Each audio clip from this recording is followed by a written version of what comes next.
निर्मल बताते हैं कि अभी इनकी उम्र 18 साल है, पर जब ये 4 साल के थे तब से ही इनके मम्मी पापा ने इनको अपनी नानी के घर पर छोड़ दिया था।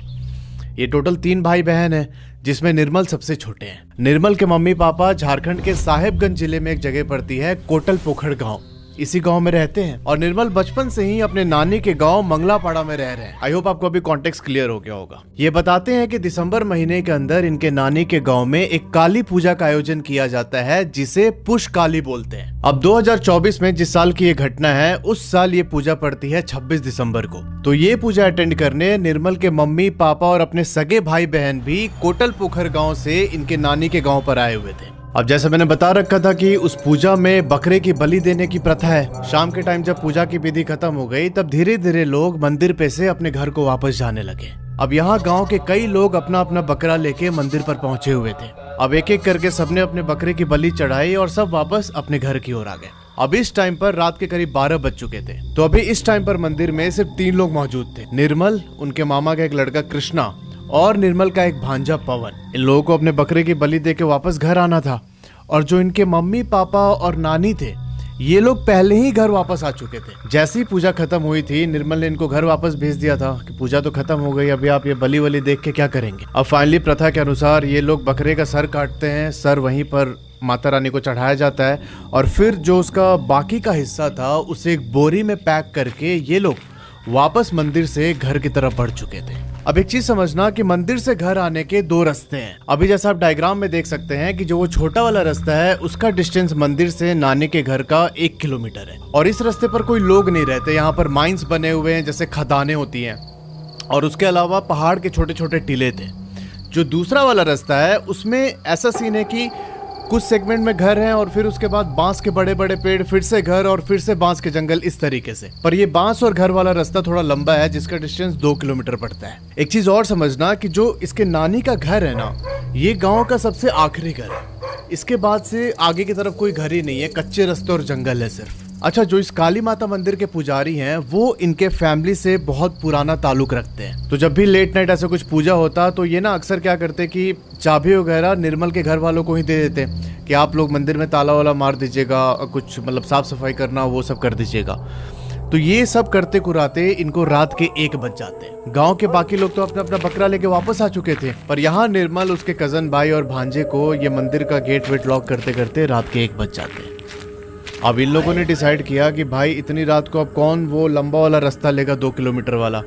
वो जो खदान वाला रोड है वो शॉर्ट पड़ेगा, उसी से चलते हैं घर। अब उस रास्ते पर कुछ दूर चलने के बाद निर्मल को प्यास लगती है।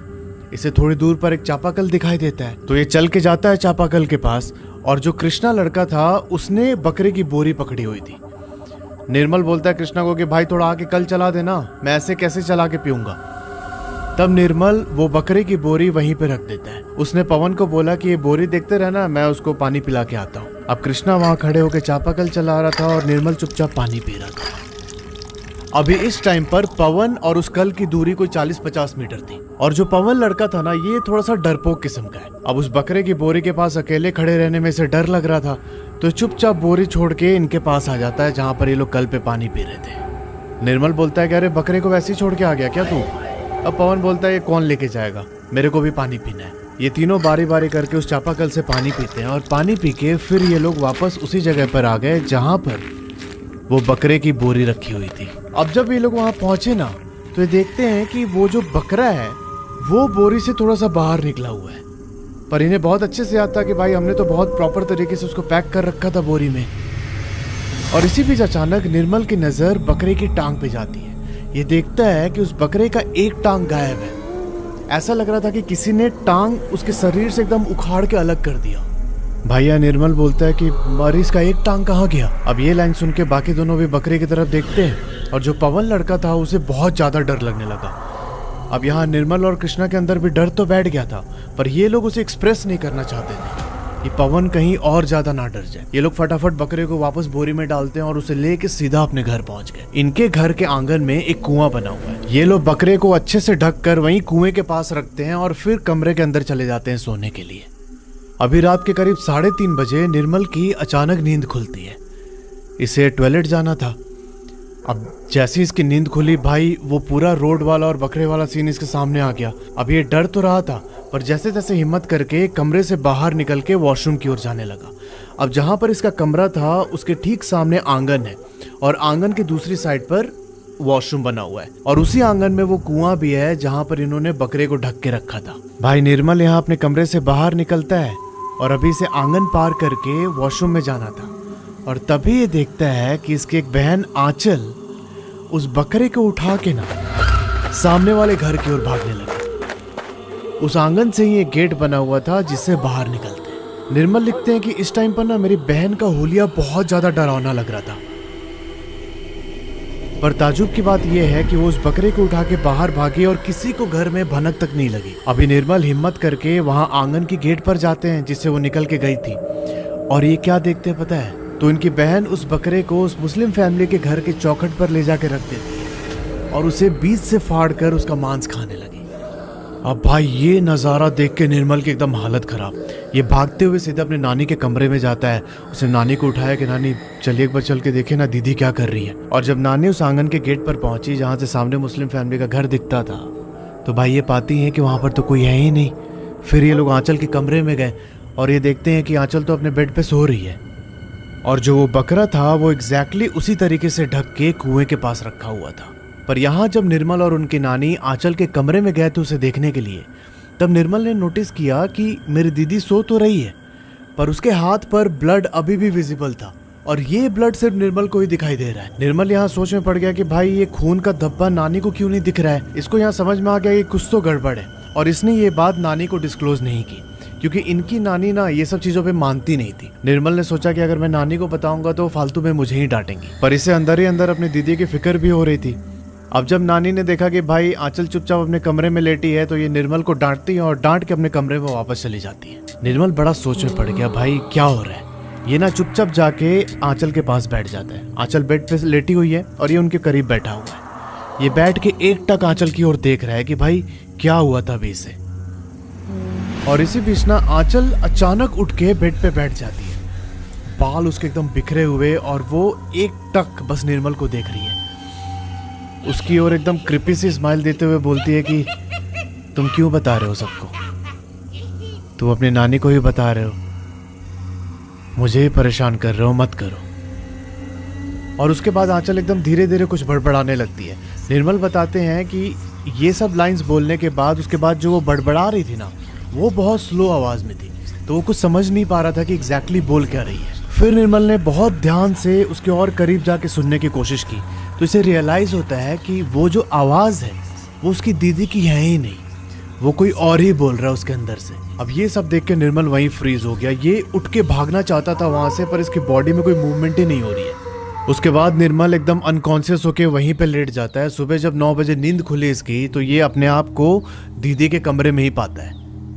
अभी यहाँ निर्मल देखता है कि उसकी दीदी कमरे में नहीं है। ये सीधा भाग के जाता है अपने मम्मी के पास और पूछता है कि दीदी कहाँ गई। तो मम्मी बोलती है कि वहीं बाहर गई होगी। और जो इनके नानी का घर था ना, उसी घर के कंपाउंड में एक छोटी सी किराने की दुकान थी, और उस दुकान के ठीक सामने वो मुस्लिम फैमिली का घर था जिसकी ओर उसकी दीदी एकटक देखे जा रही थी। अभी ये सीन देख के निर्मल एकदम शॉक हो जाता है कि भाई आखिर क्या कनेक्शन है दीदी का उस घर से।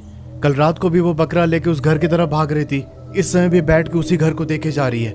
ये बिना अपनी दीदी को टोके सीधा अपने कमरे में आ जाता है। निर्मल बताते हैं कि उसके बाद से ही मेरी तबीयत बहुत ज्यादा बिगड़ने लगी, मुझे एकदम हाई फीवर चढ़ गया। मम्मी ने लाके दवाई भी दी, पर कोई दवाई काम नहीं कर रहा था। निर्मल को अंदर ही अंदर ये चीज खाए जा रही थी कि भाई ये जो कुछ भी हो रहा है ये किसी और को दिखाई क्यों नहीं दे रहा है, मैं ही क्यों विटनेस कर रहा हूँ इन सब चीजों को। कोई और दूसरा इसे अगर नहीं देख पा रहा है, तो अगर मैं उनको बताऊंगा अभी तो फिर क्या प्रूफ है, मतलब मैं कैसे उस चीज को प्रूव करूंगा। अब ये सब सोच सोच के निर्मल और ज्यादा स्ट्रेस लेने लगा। अब इसी बीच निर्मल की माँ कमरे में आती है और बोलती है कि जो वो बकरा कल रात को तुम लोग लेके आए थे, उसका एक टांग गायब है, कहाँ गया।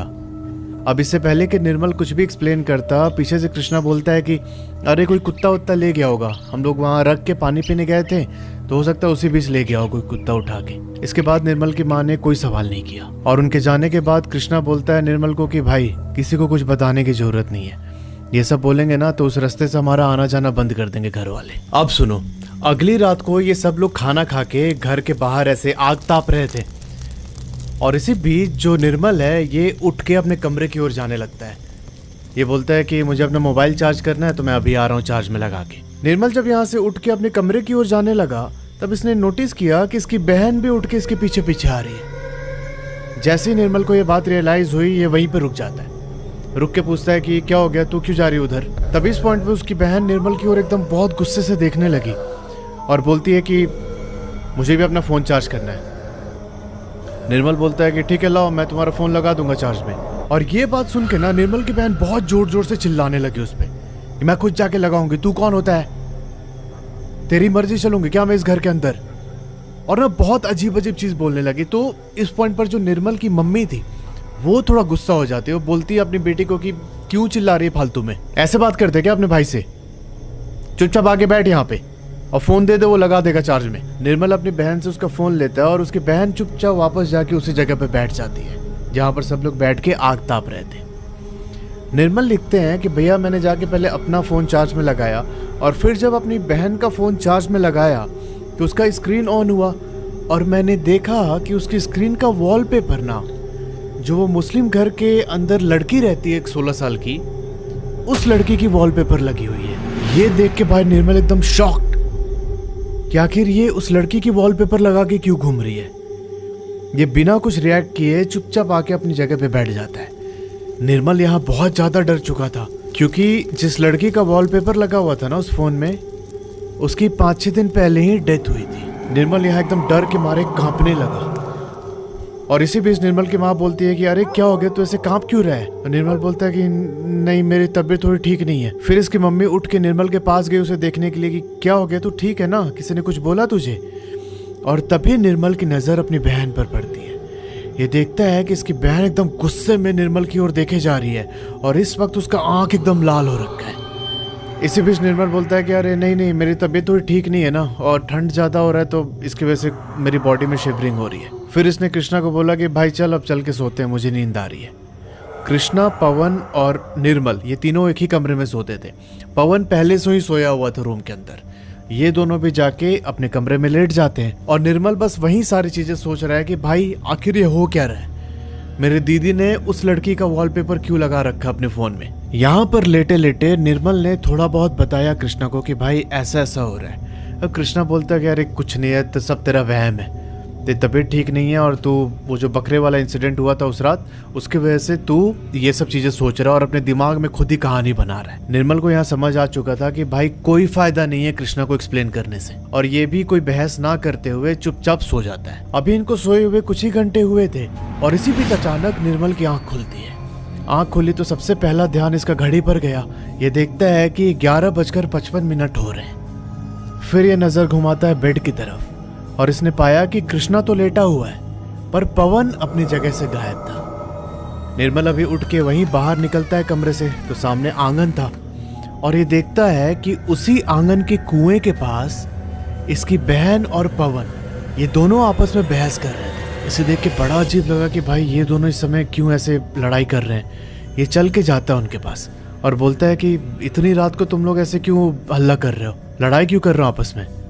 तब पवन ना एकदम दूसरी ही आवाज में बोलता है निर्मल को कि तू चला जाए यहाँ से, तेरे यहाँ पर कोई काम नहीं है, हमें अकेला छोड़ दे नहीं तो बिन मौत मारा जाएगा। निर्मल लिखते हैं कि पवन के मुंह से ये लाइन सुन के इसकी एकदम रूह कांप गई क्योंकि ये पवन की आवाज थी ही नहीं, उसका टोन भी एकदम बदल चुका था। यहाँ निर्मल बिना कुछ रिएक्ट किए सीधा भागकर अपने कमरे में आता है। कमरे में आके इसने कृष्णा को उठाया कि भाई उठना, देखना वहाँ पे दीदी और पवन खड़े होके क्या बात कर रहे हैं, मुझे बड़ा डर लग रहा है। ये एकदम उठ के कृष्णा को हड़बड़ी में ऐसे बोलने लगता है कि भाई चल ना मेरे साथ, चल के देखना एक बार। अभी यहाँ निर्मल कृष्णा को उठा ही रहा था कि इसी बीच पवन इनके कमरे में आ जाता है। पवन ने एक बार निर्मल की तरफ देखा और चुपचाप जाके अपनी जगह पर सो गया। निर्मल ने सोचा कि भाई ये सब मैं कल सुबह डिस्कस